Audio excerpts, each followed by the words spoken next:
If your feet are cold, even when the rest of you is warm, if your toes go numb or tingle, if your legs feel heavy and tired by the end of the day, or if you get those cramps that wake you up at night, this video is for you. Because what's on your plate has more to do with the blood flow reaching your legs and feet than almost anything else you do. I'm Dr. Sarah Lane, and I've spent years helping adults over 60 get their circulation back where it belongs. So let me give you the 5 best foods for blood flow to your legs and feet in order, strongest first. Now, before we get to the foods, you need to understand why circulation gets worse with age, because once you get it, every one of these foods is going to make perfect sense. Here's the situation. Your blood doesn't just float down to your feet on its own. It has to be pushed all the way down there, against gravity, through tiny vessels, and then pumped all the way back up. And your feet are the farthest point from your heart. They are the very end of the line. So when circulation starts to slip even a little, your feet and your lower legs are the first place you feel it. Cold toes, numbness,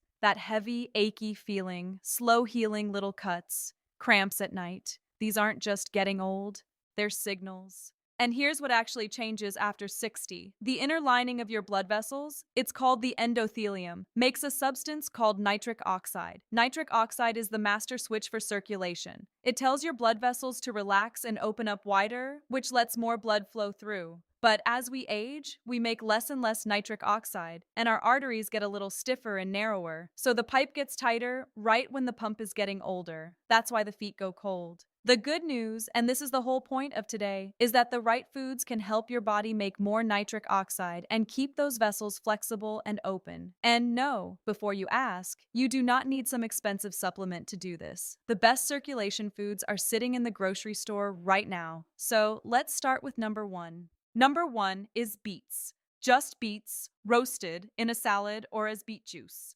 Now, I know beets are one of those vegetables people either love or politely avoid, but stay with me because beets are not on this list by accident. They are at the very top for a reason. Beets are loaded with something called dietary nitrates. When you eat them, the bacteria in your mouth and your gut convert those nitrates into nitric oxide, the exact substance we just talked about, the one that opens your blood vessels wide. You are essentially eating the raw material your aging body has stopped making enough of. Now, here's the part that surprises people, and it's backed by real research.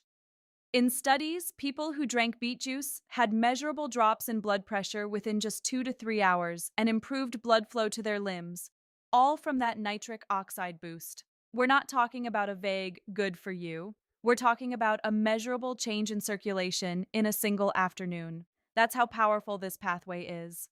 So here's exactly how to do it. The simplest way is to roast a couple of beets and have about half a cup a few times a week. If that's too much fuss, a small glass of beet juice, around 4 to 8 ounces, does the same job. And it's actually what most of the research used. Here's the one tip that people get wrong. Do not use antibacterial mouthwash right before or after, because it kills the very mouth bacteria you need to turn those nitrates into nitric oxide. And one honest heads up, beets can turn your urine a pinkish red color. It's completely harmless, it surprises people, but it is not blood. Half a cup of beets a few times a week, or a small glass of the juice. That's food number 1. Number 2 is leafy greens, and I mean the dark ones. Spinach, arugula, Swiss chard, kale. And I'll be honest with you, this is the one people underestimate the most, because greens have such a boring eat your vegetables reputation.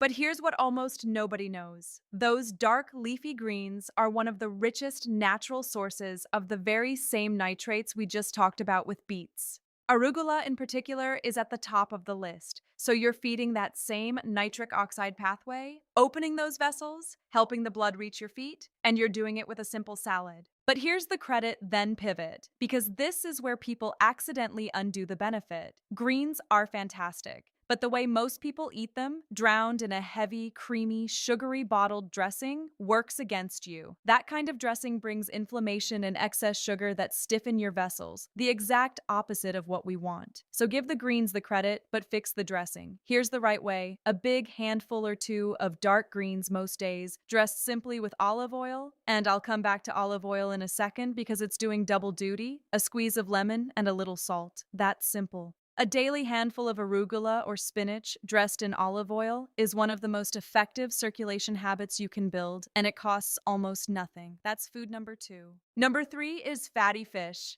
salmon, sardines, mackerel, herring. This one works on circulation from a completely different angle, so stay with me. The first two foods opened your vessels wider. This one keeps the blood inside them flowing smoothly and keeps the vessel walls healthy. Fatty fish is rich in omega-3 fats, and omega-3s do 3 things that matter enormously for your legs and feet. They make your blood a little less sticky, so it flows more easily. They lower the inflammation that stiffens and damages artery walls, and they actually help your vessels produce more of that nitric oxide we keep coming back to. And here's the figure that should get your attention. Major reviews of omega-3 research show meaningful improvements in blood vessel function and reductions in the kind of inflammation that drives poor circulation. And people who eat fish a couple of times a week have noticeably lower rates of the artery disease that starves the legs of blood. This isn't a fringe idea. This is some of the most solid nutrition science we have. So here's exactly how to do it. Aim for 2 servings of fatty fish a week. A serving is about the size of your palm. Salmon and sardines are the easiest and the most affordable, and canned sardines or canned salmon count completely, so don't let cost stop you. Now, the honest pivot: if you truly cannot stand fish, do not just run out and buy the cheapest fish oil pill, because quality varies wildly, and some are barely better than nothing. If you go the supplement route, talk to your doctor about a good one.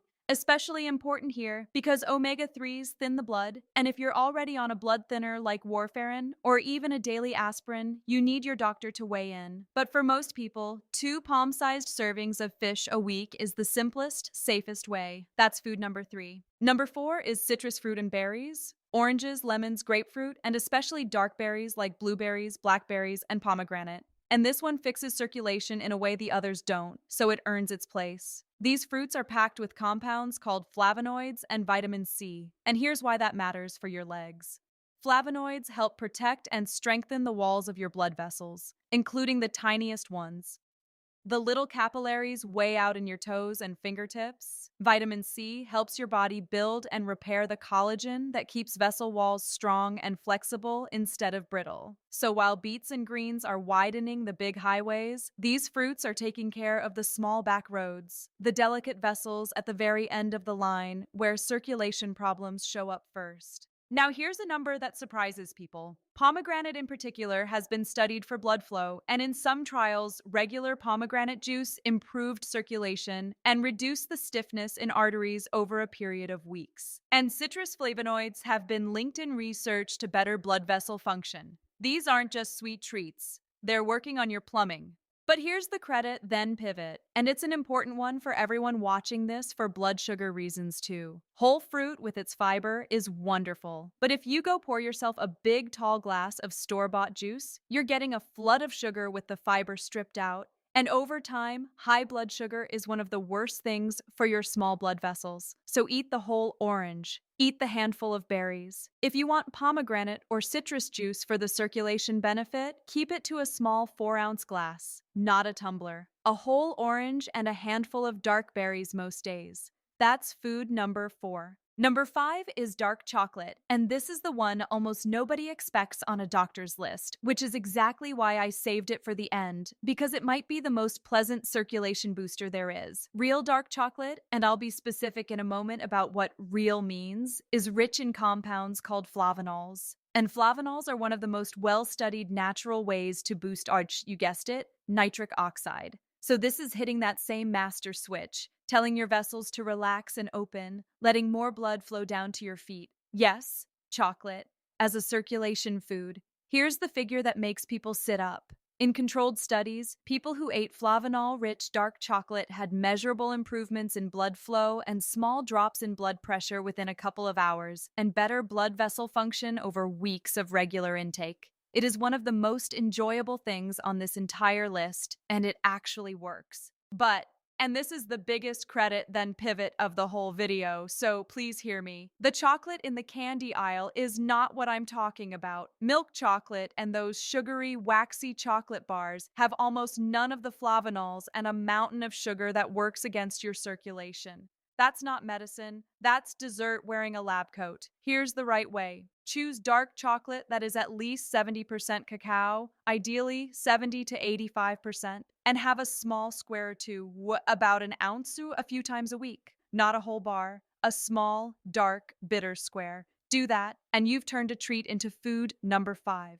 So those are the 5. But I'd be doing you a disservice if I didn't tell you about the one thing to avoid, because this is the one that quietly undoes everything we just talked about, and most people have it every single day without a second thought. I'm talking about salty, ultra-processed foods. The deli meats, the canned soups, the frozen dinners, the chips and crackers, the fast food, the salt itself, the sodium makes your body hold on to water and pushes your blood pressure up, which over time stiffens and damages the very arteries we're trying to keep open and flexible. Now, let me give it a fair shake because I'm not telling you salt is poison. Your body needs some sodium, and a normal home cooked meal with a little salt is completely fine. That is not the problem. The problem is the hidden, enormous amounts packed into processed and restaurant food. Far more than you'd ever add yourself, day after day after day. That's what slowly tightens the pipes and starves your feet of blood flow. So here's the fix, and it's not never enjoy food again. Cook a little more at home where you control the salt. When you buy packaged food, glance at the sodium number and pick the lower one. It's the easiest comparison you'll ever make. And lean on the foods we just talked about, because here's the beautiful part. Beets, greens, berries, they're all naturally rich in potassium, and potassium is the mineral that directly counteracts sodium and helps relax your vessels. So the 5 foods on this list don't just help on their own, they help undo the damage from the salt. Cut back on the processed stuff, lean into the real food, and your legs will feel the difference. So let's bring it all together quickly, because I want this to actually stick.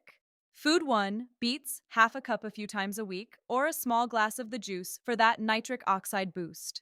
Food 2, dark leafy greens, a daily handful of arugula or spinach dressed in olive oil, not the heavy bottled stuff. Food 3, fatty fish, 2 palm-sized servings a week of salmon or sardines to keep the blood flowing smoothly. Food 4, citrus and berries, a whole orange and a handful of dark berries most days to protect those tiny vessels in your toes. And food 5, dark chocolate, a small square of 70% or higher a few times a week, the most enjoyable circulation booster there is. And the one to cut back on, salty, ultra-processed food. These are small swaps, but they add up to a big difference. You do not have to give up everything you love to get warmer feet and lighter legs. You just have to be a little more deliberate about what's on the plate. Now, I know that's a lot of foods and amounts and timing to remember, so I made it easy for you. I put all 5 foods with the exact amounts, the best forms, and how often to have each one into a short free guide. The link is in the description and pinned comment. Go grab it. It's completely free and keep it on your fridge. And I'd genuinely love to know which one of these 5 are you going to start with.